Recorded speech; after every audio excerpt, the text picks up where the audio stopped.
Good afternoon. If you all don't know who I am, my name is Bobby Dowd, and I'm going to be talking to you all today about autism, policy, and change. This is something that's near and dear to me because we have a child that is on the autism spectrum. So looking at the information about this, there's going to be some things that will kind of be sobering. There can also be a way for us to learn more about how we can be an advocate for those in the autism community. On the agenda today, we're going to learn what autism is, the services that are available, and the policies, are the statistics, what can be done, and we can find out what actions that we can take and how we can also donate as well. Now, when we think about what autism is, according to Oxford Languages, it says that autism is a developmental disorder of variable severity that is characterized by difficulty in social interaction and communication, and is also by restrictive or repetitive patterns or thought and behavior. And the Mayo Clinic says that there is treatment for it, but there is no cure for it. So it can be something that can last for a few years, or it could be a lifelong challenge. Now, our focus is going to be on the lifelong challenge with it because children who are autistic become adults who are autistic, and we need to find ways to continue to help those who are adults to get the services that they need. There are services available, and according to autismsociety.org, we have a policy currently in place in front of Congress that we're trying to get through. It's called the Medicaid Home and Community-Based Services, and we're negotiating a budget reconciliation bill which is focused on reducing the prescription drug prices, among other things. And also, we're advocating for stronger investment in Medicaid home and community-based services, which will help to alleviate the current crisis in the community, specifically the autism community. Also, it'll provide better wages for those who are trying to seek jobs, and benefits for support professionals, those that are giving of their time to help those who are on the autism spectrum to be of service to them as far as therapy and other resources. And also to the parents, the caregivers of those who are taking care of those who are on the autism spectrum. As adults, those services become less and less. When they're younger, there's a lot more services. When they get older, specifically when they turn the age of 18, it starts to drop off. So this bill, if we can get it to the forefront, it'll provide more access to more states. Currently it has passed the House, so we're waiting on the Senate to actually pass this measure to continue to provide these services for those in the autism community. Now, what is it that we can do? Why is this something that is of importance? Well, whenever we have these things in place, according to autismsociety.org, when we have this provision, this policy in place, if we can have more out there in the states, it will reduce stress, it'll stimulate the economy, and it'll strengthen the financial stability of family caregivers. So since this bill has already been passed by the House, it's a $150 billion bill. We're waiting for the senators. And it's so imperative because, as you can look at these stats here, since 2004, since they've been kind of keeping records, 1 in 166 children are on the autism spectrum. Now you go up here to 2018, it says 1 in 59. And according to the CDC, as currently as the year 2020 and 2022, that's about 2.2% Americans that are on the autism spectrum. That might sound like a small amount, but it actually equates to about 5.4 million people who are on the autism spectrum. So it actually brings that down to 1 in 54 who are on the autism spectrum. So it is important that we get this policy to be put in place to continue to help these ones, because those from 04 to now are more than likely adults. And so the services begin to drop off. So we need this policy to be bolstered and pushed through so that we can continue to provide services for those who have become adults on the spectrum.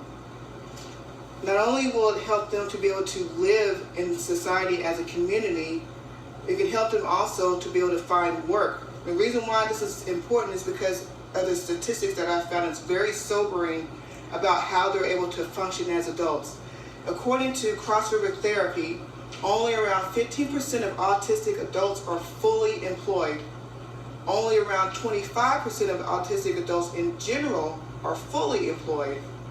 And only around 21% of autistic young adults, those who are just now entering the workforce, are currently or were currently employed. And the thing is, because that small percentage of those are being able to work, that means that they're not putting money back into the Social Security benefits. So because they're not able to put that in there, it's difficult for them to receive Social Security benefits because they have to pay into the program before they can receive anything from it. So if they can't hold a job, that means that they're not putting any money into the benefit. So when they become older, they can't receive those benefits that they so desperately need. So it is imperative that we continue to push our senators to continue to put these policies in place to help these adults on the spectrum. Now, what can we as parents do? This quote I found very encouraging. It says to stop living in fear about your child's future and instead start naturally helping your child to live an independent, healthy life. We can do that by being our own children's advocates.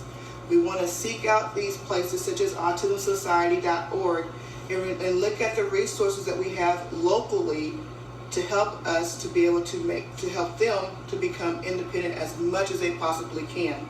Because as the statistics showed earlier, it's difficult for them to get jobs, and if they do, a lot of times they're underemployed or they're not employed at all. So the time is not on their side as far as getting them the benefits that they need as adults. So we can also do our part by going to autismsociety.org and learning about ways that we can be an advocate. We can actually join autismsociety.org by donating, not just money, but our time. We can also learn more, educate ourselves about what autism is and what it isn't. There are a lot of myths and stereotypes about what autism is and isn't. And when we continue to contact our senators, we want to contact our senators because of the fact that the provisions that are provided are wildly varied. According to thebump.com, the best states right now where the policies are inactive in each state is probably Connecticut, Colorado, New Jersey, New York, and Massachusetts. Now, according to the CDC, Texas actually ranks among one of the worst as far as support goes, especially for those who are adults. These states, the states that are ranked higher, they have more resources and have, as far as grants, state laws, and aid and inclusion. Texas is trying to do things better, but they still fall far behind the other states who have more services. And there are some states that have no services at all. So this is important for us to get these policies to pass. We want to get in contact with our senators and encourage them to push this policy through and to make it to where it's available in all the states, because autism is not just in one state. Autism is global. So we want to do our part, contact our senators, let them know how we feel about this policy, put this policy in place, help these adults who are on the spectrum to be able to thrive as adults. And if they cannot get jobs, have a community, home-based community in place that can help them so that they can continue to live as long as they can. We can donate our funds to autismsociety.org because they have been around for nearly 60 years helping out in the autism community, being advocates, providing resources and support to those who are caregivers and to those who are on the spectrum themselves. They continue to keep us updated on the policies that are in place currently that are in front of Congress, and they let us know where they are at as far as if they're being signed into law and if they're moving forward or have they become stagnant. So if you wanted to do your part, please, I encourage you to go to autismsociety.org look at their website and go to in the corner, in the right-hand corner, they have donate. If you would like to donate and give to this cause, it would be something that would be of great benefit not only to yourself, but to those who are part of the autism community, because it helps them. It helps the community to thrive in today's society. It helps them in providing resources and support to those on the spectrum. And it also furthers Autism Society's efforts in getting policies in place to create more programs to help autistic persons as well into adulthood. So we don't want these policies, we don't want any of these things to stop just because they become adults. So in summary, we have to remember that autistic children become autistic adults. So we as a society can do our part in helping them to thrive in society, such as urging our senators to do their part to pass policies to make it easier for adults to be able to survive in the world if they cannot get a job.